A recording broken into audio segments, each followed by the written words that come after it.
matter is not too old when in 2006, in the Ukrainian capital, Kiev, a young person was found in very confusing circumstances.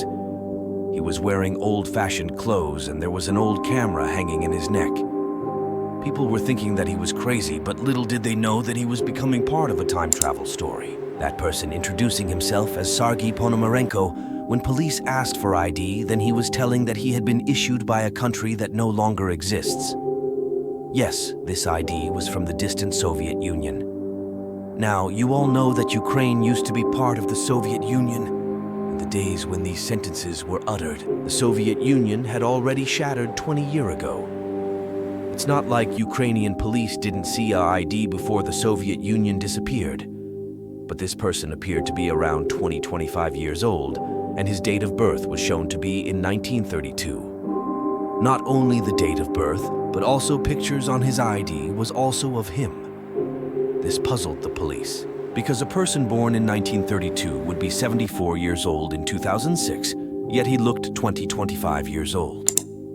When they asked Sergei about today's date, after a short pause, he responded with April 23, 1958. This was the moment when the police became convinced that this person must be insane. They took him to a mental hospital where Dr. Babloo evaluated his mental health. Sergei can not understand what was happening to him. The doctor asked if he remembered coming straight from 1958 to 2006, and he explained that he had gone out for a city walk to take good photographs during the day. I had seen a strange flying thing in the sky. When the doctor asked it how it looked, he explained that he hadn't captured it, but had taken a photo in my camera.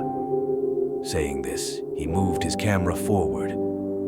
Hearing this, the doctor was very surprised, but his astonishment turned to shock when he saw the camera, which was a very old Yashica Flex camera.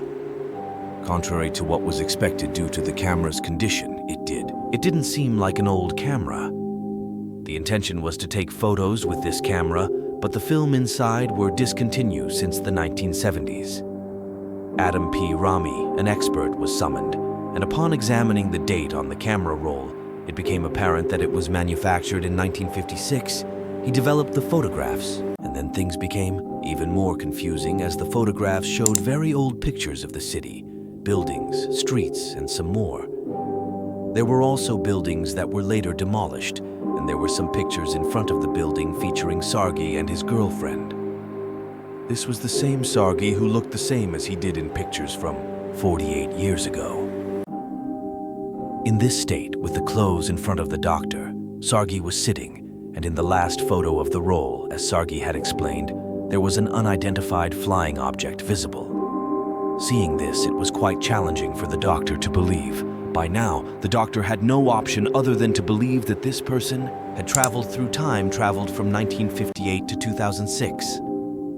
The doctor, in this dilemma, escorted the person out of the room, sealed the door, and never saw Sergei again without any evidence. If he had left his past behind, it was this camera, the photographs, and his strange story. But the more one tried to understand, the more entangled it became. When the police investigated, it was revealed that in 1960, a person named Sergei, associated with pornographic material, had mysteriously disappeared. The girl with him in the photographs was also traced, now a 70-year-old woman. She informed the police that Sergei had indeed vanished in 1958, but reappeared for a brief period, just as long as the time he was absent before. He vanished again in 1960 and hasn't returned since. According to her, the story had another twist years later, when an envelope containing a photo of Sergei with a note dated 2050. In this photo, Sergei appeared older, and the background city seemed different. The only difference is that the city has become heavy with skyscrapers. He also wrote that he would return soon. However, for some reason, it didn't happen. This intriguing story of Ponomarenko was featured on a Ukrainian TV show and quickly went viral on the internet. But the question remains, is this story really true? What do you think about this video? Share your thoughts in the comments. Please share, subscribe, and press the bell icon so you'll be the first to know when our next video drops.